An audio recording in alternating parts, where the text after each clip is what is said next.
Hello, everyone, and thank you for joining us today for another exciting edition of Science Division Live. My name is Talia. I'm the Virtual Experiences Coordinator at the Denver Museum of Nature and Science, and I am currently connected to Jude Southward, who is one of our conservators at the museum. Now, her job is one that you might not have heard a lot about before, but it is one that you get to see the results of all the time. See, museums have an obligation to keep all of our collection specimens, everything from tiny little insects to gigantic dinosaur fossils to textiles and pottery and metal pieces in perpetuity. And that means forever, thousands and thousands of years from now, all of these objects need to be in good shape. And Jude has the exciting job of making sure that everything is in good condition now and well into the future. So today she's going to be telling us a little bit about her work and giving you some strategies to care for special collections and treasures in your own home. Now, when we say treasures, we mean those really special objects, things like pieces of antique furniture, maybe family heirlooms, really special pieces of pottery. And so to start our day off together, we would love to have you type a comment and let us know what are some important pieces that you have in your house. I'm currently wearing a piece of jewelry that's been in my family for a few generations. That is native made turquoise right there. It's a very special piece, and I'm excited for Jude to share some information about how I can take care of the sterling silver that this thing is made of. So leave us a comment, let us know. I will be watching the stream today on my handy dandy device. So any comments and questions that you leave, I'm gonna get to see, and we're gonna get to ask our expert live and on the air. Now, without any further ado, I'm gonna turn it over to you, Jude. Tell us a little bit about your incredible job and all the ways that we can care for treasures in our home. Absolutely, so let me get started.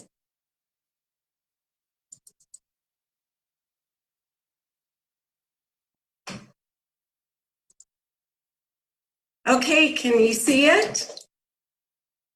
We have got it. Great. Well, thank you, Talia, and welcome to everybody at home. I'd like to speak a little bit today about how you preserve your treasures at home. So it didn't advance. All right, go ahead and did you try the forward and the down arrow? Yeah, let's try that again. Give it a mouse click too. PowerPoint sometimes acts interestingly when we are screen sharing technology, right? Yes. Friday absolutely. for the computers as well. Let me stop it and try starting it again. Sounds good. In the meantime, folks, yeah, do send us those comments with what are some special treasures that you have in your home. We are watching. Hello to Melissa, hello to Paula and Christy, if you folks have popped in to say hi. How about now? Not quite yet. Here, you know what I can do? I can request control of your screen as well. So if you give that to me, and it looks like we have a couple of windows popping up that are blocking our view. Let's have you, I'm going to stop your share again. In the meantime, it looks like Aaron has a mummified chicken.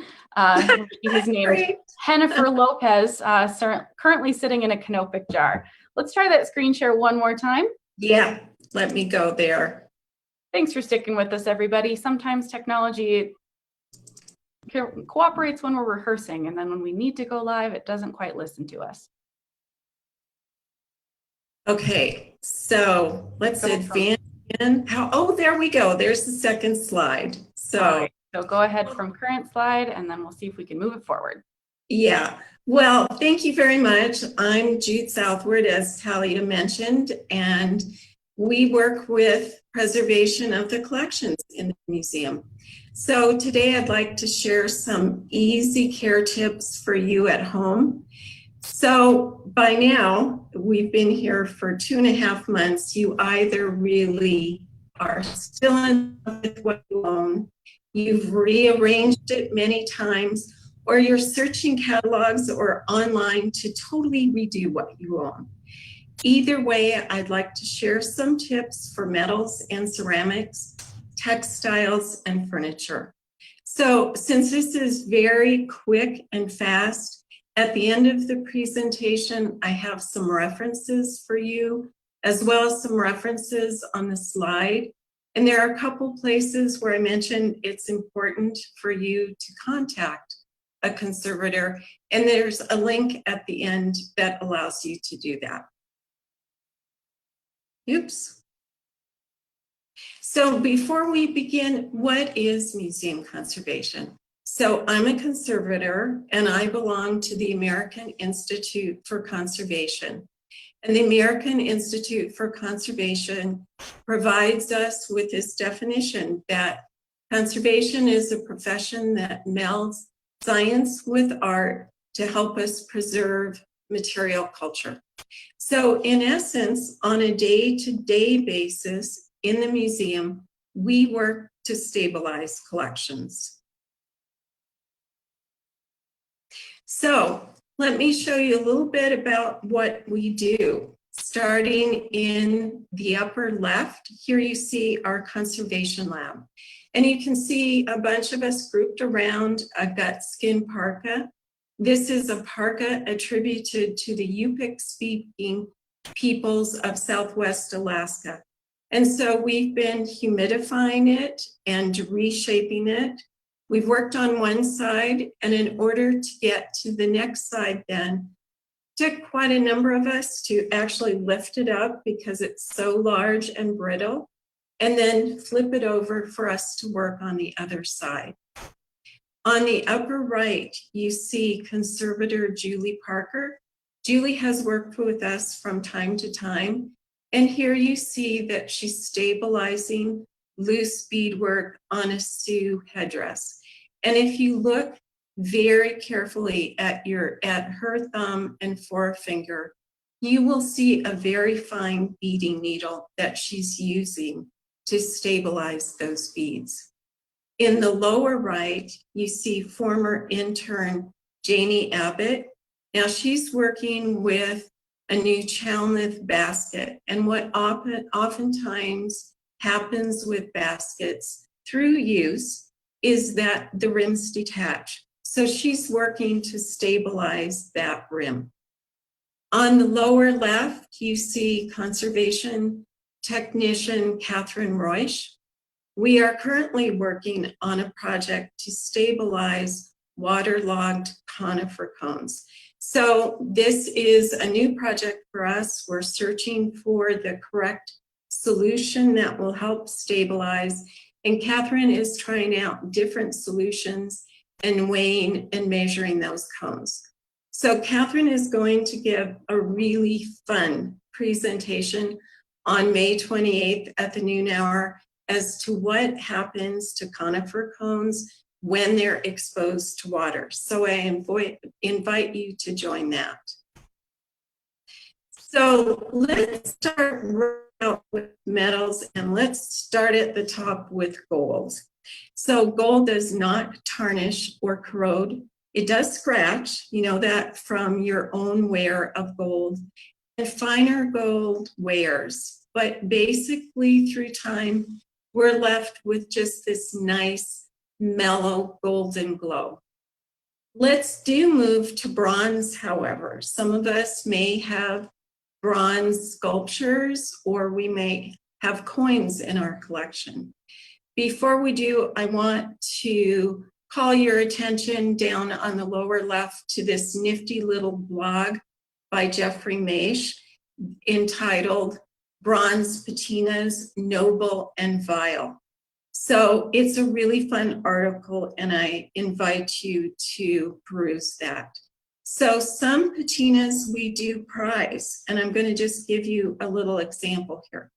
So if you look sort of at the center of my head next, you're going to see a shiny copper penny. Can you see that? Hope you can.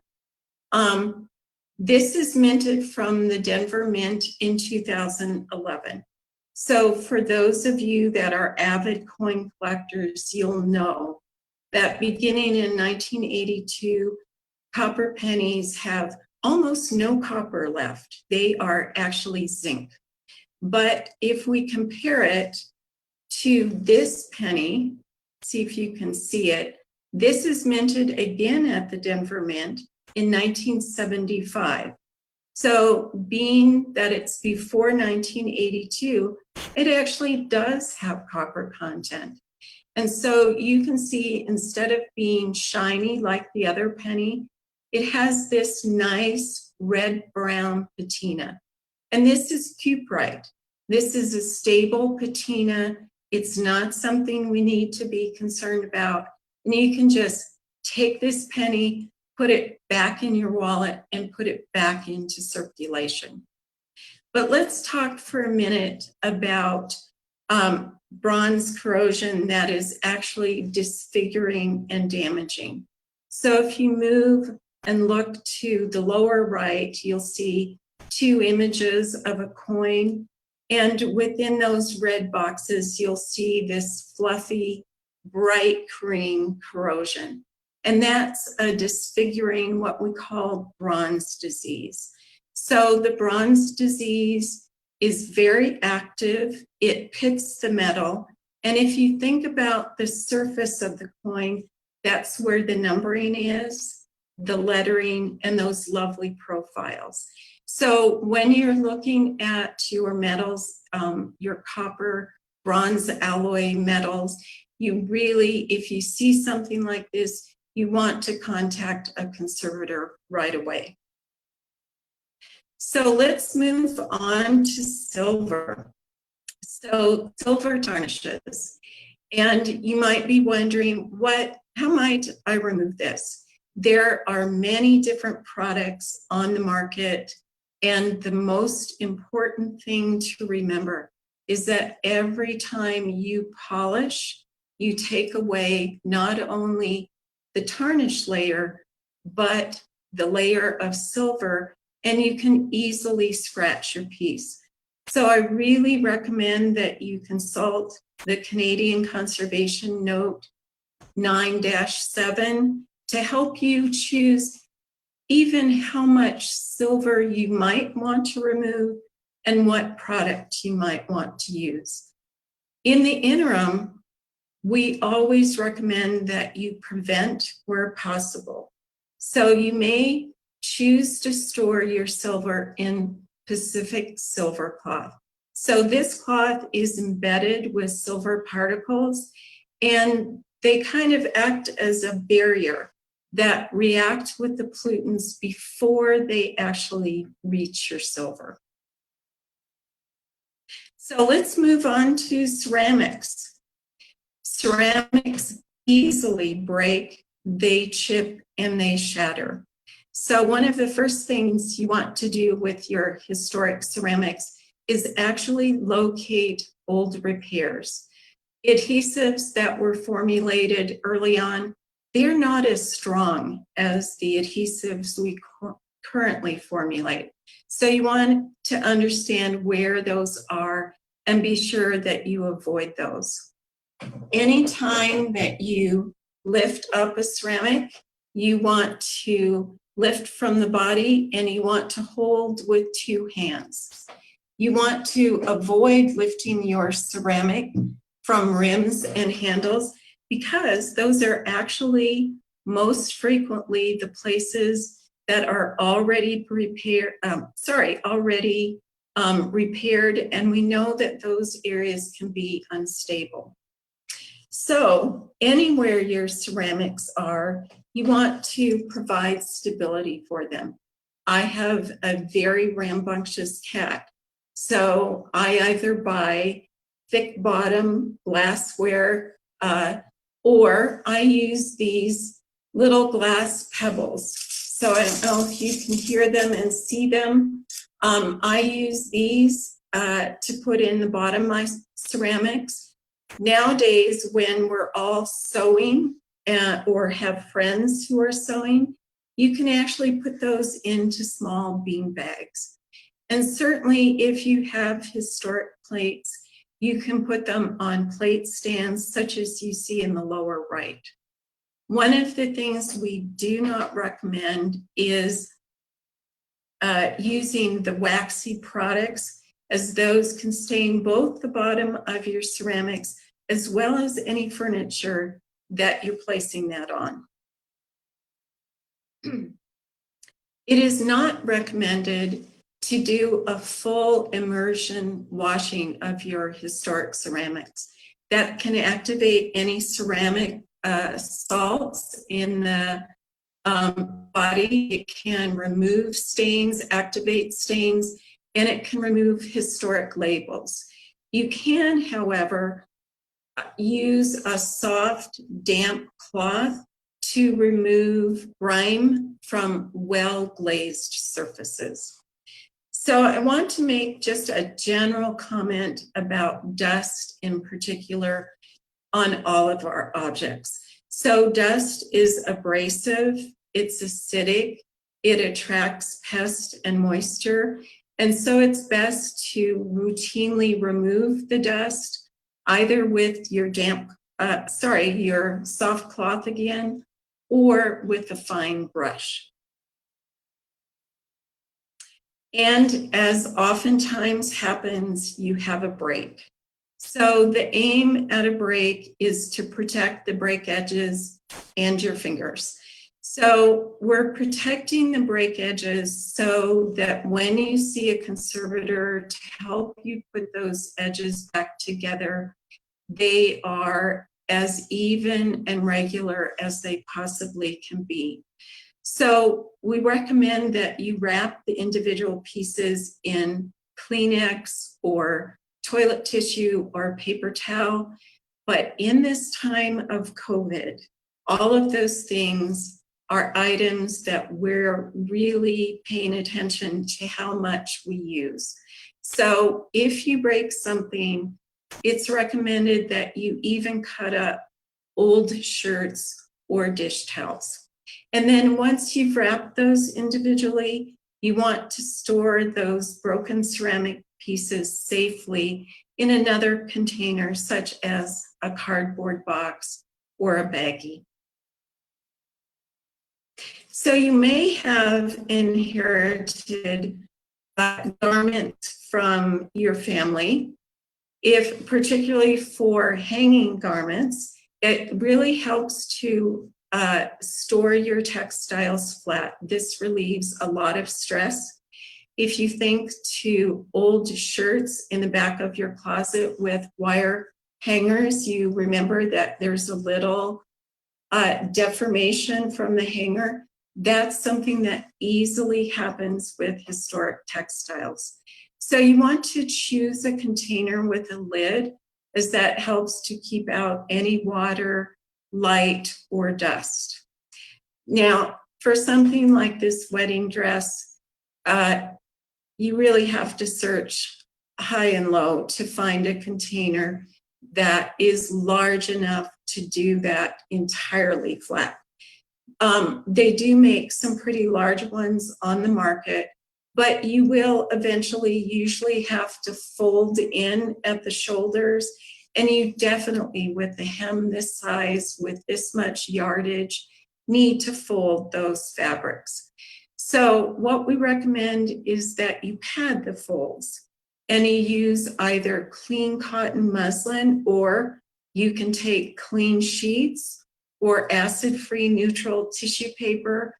And what you're doing is just making soft little sausage rolls and then putting your folds of fabric over those soft sausage rolls. So you might choose to roll flat textiles. You may not want to hang them on the wall or walk on them. I have 3 that I've chosen to roll. So before you roll them, you want to remove any pins and tacks, which I did. Those rust through time and can stain your textile. So you want to use an acid-free tube. And as you roll the textile, you want to interleave with acid-free neutral tissue. And the idea is that you're rolling with even, constant pressure. And when you get all done, hopefully you have a roll similar to what's over here on the lower left. So you see those nice rolls. This is in a museum, and they're able to put their rolls in a cabinet and keep them dust-free that way. Here at home, I don't have that. And so I used clean cotton sheets, and then I protected it further in a plastic bag. However, you may choose to hang some of your textiles. And when you do that, you want to hang them with some even, constant support at the top. And to do that, CCI 13, I think it's 13-4, I can't quite see that now on my screen, but that provides a very easy, simple, step-by-step system that uses either cotton muslin or those clean cotton sheets that you have and Velcro. And I'll just chime in to say it is 13-4. I can see it on my screen. It looks like your little thumbnail might be blocking it for our Facebook. Yes, it is. Thank you, Talia. Yeah. So you want to avoid tacking anything on the wall with tacks or nails or staples, as this provides only pinpoint support, and it's quite likely that your textile will deform around these areas. And you certainly don't want to glue anything to a backing board. That is pretty much very difficult to reverse, and it's just not something we would recommend. So just to talk about light levels. So all organic materials are susceptible to damage via light, and that damage is cumulative and irreversible. So I'm sure you're all familiar with the damage to book spines in the little image, thumbnail image off to the lower right. That is irreversible now. And so you want to avoid direct sunlight. One of the tricks that was used historically is actually to figure out where the direct sunlight is coming in and actually pull down the window blinds or close the curtains. And this is something that you can do before you go to work. It saves your historic pieces and may save on your air conditioning bill. So let's move to furniture. These are organic pieces and composite, oftentimes composite pieces. So while they're oftentimes the largest items in our homes, they are not always robust. They're comprised of wood. Oftentimes there's metal drawer pulls. There might be shell or bone inlay, and there might be a layer of paint. Since it's organic, you want to provide that protective environment. Again, you want to keep out of direct sunlight. You want to avoid temperature and relative humidity extremes. And the reason for this is as relative humidity climbs, wood expands. And as it lowers, the wood contracts. And this results in cracks in your wood. It can result in loose joins.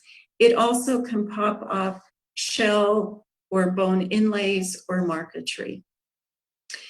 The other thing that used to be recommended is that you would frequently feed the surface of your fine furniture with oils. These become gummy. We now realize they darken and they obscure the surface. So now it's recommended that you use a quality paste wax once a year and that you dust regularly with a soft cloth or a brush.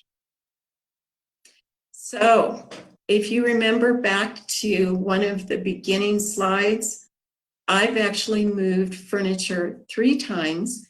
However, in the last 2 days, I've moved 1 more. So I've moved pieces of furniture 4 times. So furniture, you have to remember when you're moving it, is still fragile.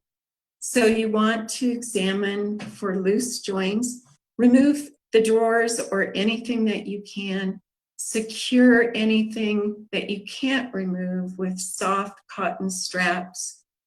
You want to lift tables by the aprons.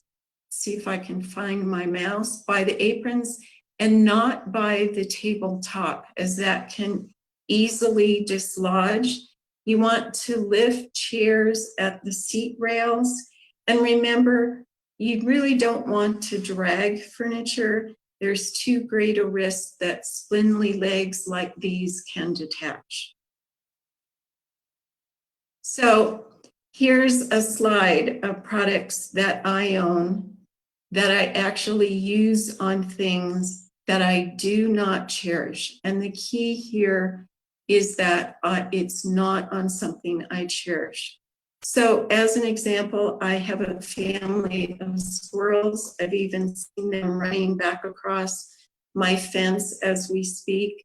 They eat the fence, they dislodge bits of the fence, and I use Elmer's and a little clothespin to put that back together. But I don't use Elmer's on any ceramic object that I have inherited.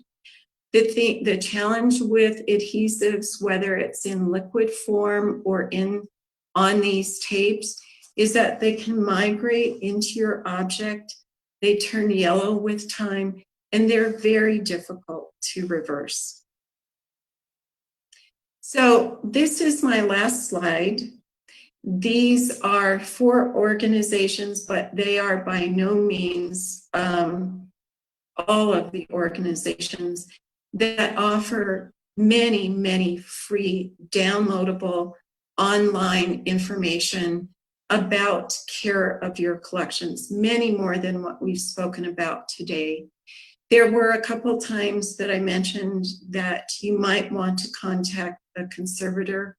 The American Institute for Conservation on their homepage has a very front and center tab labeled Find a Conservator.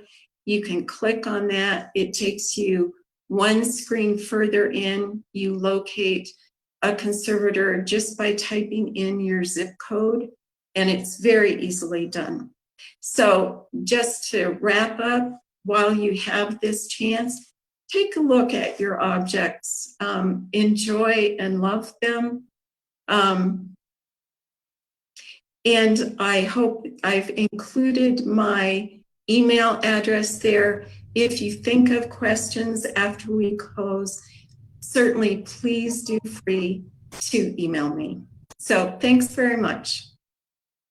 And thank you, Jude. That was a wonderful presentation. I will just say before we transition to questions, one of those links I recognize is blocked by our little thumbnail, and that is National Park Service Conservogram. So if you are hoping to look that up and do not see it, you can probably, with a quick search engine search, find what we had linked in here. So I'm going to go ahead and stop our screen share, and we're going to transition into taking some questions. And I see a couple that have already come in. So folks, if you have some questions for us, now is the time. Send them along. I am watching on my handy dandy device, and we'll be able to ask those questions of our experts. But before I do, we did get a lot of comments from people sharing some of the objects that they have in their home that they really treasure. And I wanted to call these out because I think they're really, really cool.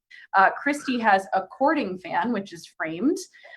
Rick, who is our colleague at the Denver Museum of Nature and Science, has his father's World War II flight jacket, which is very, very cool. Oh my gosh. Lee says, I've got boxes of my mother's old letters to my grandmother on airmail paper. And Lee has a question about those that I will direct to you in just a moment. Catherine, who is our friend who will be presenting about pine cones next week, so make sure you tune in on Thursday for that one, talks about family photos going back to the 50s and 60s. Silver, all kinds of good stuff. So thank you for leaving us those comments with what sort of things you treasure in your home. And I will be passing along this presentation to my mother and my grandmother, who have everything from Navajo rugs to more silver to all kinds of objects that we want to keep going strong for years and years to come. So question time. Lee wonders about those old letters, presumably made of paper. Would putting them in acid-free sheet protectors be the best way to protect those? What do you think? Yes, and actually for old letters, it's recommended that you use acid-free buffered tissue and folders, as that provides more protection for cellulosic materials, and letters are cellulosic. So yeah. That is good to know. And then Lee also wonders if that silver cloth that you mentioned is the right way to store silver jewelry as well. I actually have some of my silver jewelry in the Pacific silver cloth. As I said, it's a preventive measure, and so I have some silver pieces that I don't wear all the time, and so I choose to store them, in that Pacific silver cloth. And you know, after you put it in the silver cloth, you're putting it in another plastic bag as further protection. That actually gets at the next question that I saw come in, was from Betsy, wondering, is it safe to store silver in plastic bags? So it sounds like a plastic bag is part of the equation for safely storing silver, but is it safe to put silver? Man, saying safely storing silver is a little bit of a tongue twister. I encourage everyone to do that 5 times fast right now. Is putting it in a plastic bag the only solution? Can you use only a plastic bag? Well, I know people that do. I try to avoid those. Plastics have plasticizers and other additives. And through time, there are more archival plastics that we can use. But some of the earlier plastics that are polyvinyl chloride plastics, they actually exude plasticizers that can migrate to the surface of the silver. So you really, if you're choosing not to use the Pacific silver cloth, I would at least have another layer of a cloth towel. I wouldn't do directly the plastic bag next to the silver. But silver cloth is great, so I would recommend that. Very good. Well, that's actually about all the time we have, but you did a wonderful job with a super comprehensive presentation. I'm sure many of us who are still staying at home all the time are starting to think about some house projects if we haven't gotten to them already. Like you said, rearranging furniture, thinking, you know what, I'm gonna polish that old family silver. And so this was a great way to give some inspiration and also give some important knowledge. So folks, what I took away from this presentation, and probably you did too, is that those objects that have been in our family for generations can continue to be in our families for generations, for years and years to come in great condition if we treat our objects like we treat our museum collections. So thanks everybody for tuning in, and thank you, Jude, for your wonderful work. We'll see you next time, everybody. Stay healthy, stay safe, and stay curious. We will be back on Tuesday after a long weekend with some more exciting programming. So see you next time. Bye, everybody.